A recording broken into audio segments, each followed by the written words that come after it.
There's a hotel perched just above the shoreline of Lake Dora that, by all reasonable logic, should have collapsed into memory a long time ago.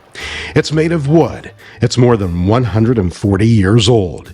It's been threatened by land booms, hurricanes, the Depression, the wrecking ball, and that quiet killer of historic charm, indifference. And yet, somehow, it's still here. This is the Lakeside Inn, built in 1883 and still operating today. It's the oldest continuously operating hotel in the state of Florida. It has outlived empires of tourism that have come and gone around it.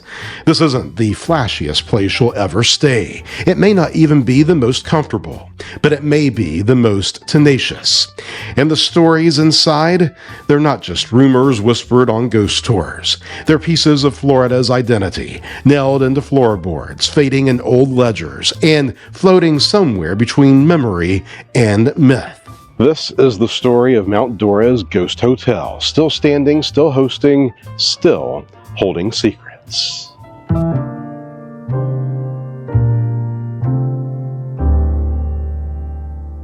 Mount Dora has always gotten by on illusion. Marketed in the 1880s as a Florida mountain resort, an absurd concept given the state's top elevation barely rivals a Midwestern highway overpass. Mount Dora sat atop a hill only 184 feet above sea level. But in a state defined by swampland and flatness, that was enough to brand it as high country. Into this elevation came opportunity.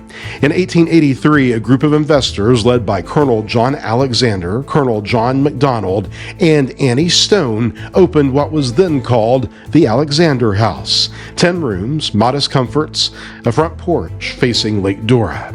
The guests arrived by steamboat or rail. Some were orange grove speculators, some were winter refugees from the north, and a few were health seekers lured by fabled fresh air and mineral waters.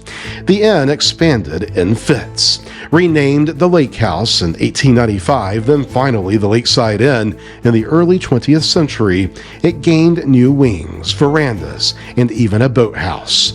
Through it all, it remained a wood-frame structure in a state increasingly obsessed with stucco and steel.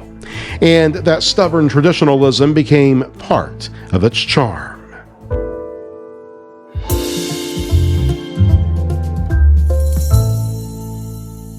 By the late 1920s, the Lakeside Inn had become a quiet institution, but nothing prepared the town for who would show up in the winter of 1930. President Calvin Coolidge recently retired from office, and his wife Grace arrived in Mount Dora looking for seclusion, and they got it. The town, in what can only be described as one of its finest moments of restraint, didn't mob the man. No parades, no press circus, just a quiet welcome and a lakeside porch with a view. The Coolidges stayed for about a month, occupying a suite overlooking Lake Dora. Locals say the former president was often spotted reading on the veranda, fishing from the dock, and occasionally engaging in brief, characteristically terse small talk with hotel staff. His visit was so under the radar that national media didn't even catch wind until he nearly checked out. But the effect on the hotel? Monumental. Rooms were booked solid for weeks afterward by people wanting to sleep where the president slept. For a hotel already braving the early tremors of the Great Depression, that moment of celebrity patronage provided just enough of a tailwind to keep the books afloat.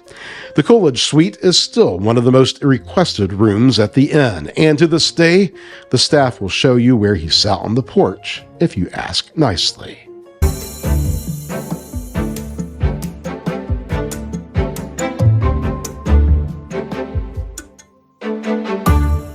The Great Depression hit Florida hard, but somehow the Lakeside Inn weathered it.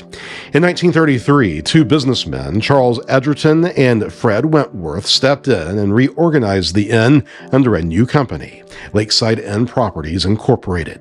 That gave the place new life and new leadership just when it needed it the most.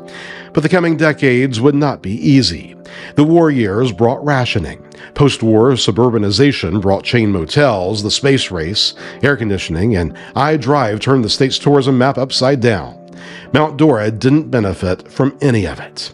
By the 1960s and 70s, the Lakeside Inn was out of sync with the times. The rooms were outdated, the plumbing groaned, the walls leaned just a bit too far into their history.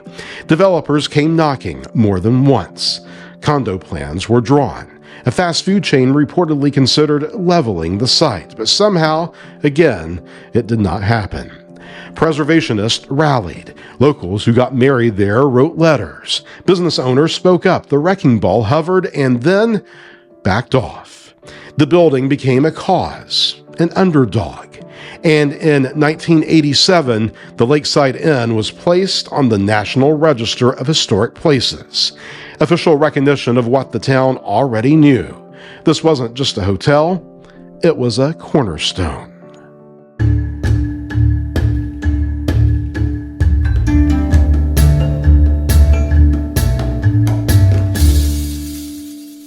Now, about those ghosts. Mount Dora has an unusually active paranormal tourism scene, and the Lakeside Inn is one of its epicenters. Guests and staff have reported lights flickering, doors opening by themselves, cold spots in warm rooms, and the classic phantom phone call from an unoccupied room. One longtime housekeeper reportedly refused to clean a specific second-floor room without a companion.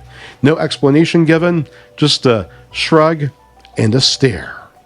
The most persistent story involves a woman in white, seen gliding silently along a hallway or standing near the porch railings at night. Whether she's a former guest, a former owner, or just a fabrication of too many moonlit cocktails is beside the point. Because here's the thing, buildings like this don't get to be this old without developing an atmosphere. Ghost or no ghost, when the lights go low and the wind ripples across the Lakeside Inn has a presence. You don't question it, you just accept it. And maybe you leave the hall light on.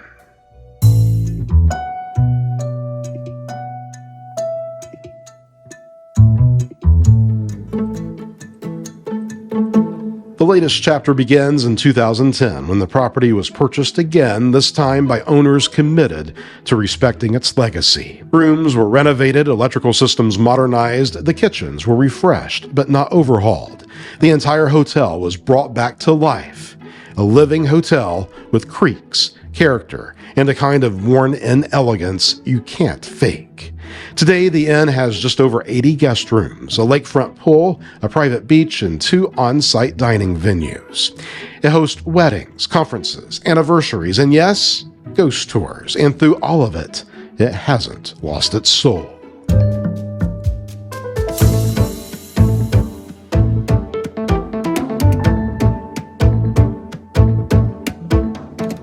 So here's what you do. You come to Mount Dora, you walk down to the edge of the lake, you sit on that wraparound porch, order something cold, and rock slowly back and forth.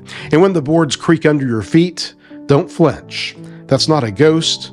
That's the sound of time, still ticking, still telling stories, still refusing to disappear. This is the Lakeside Inn in Mount Dora. Still open, still haunted, still here. As always, thank you so much for listening. Be good to yourself.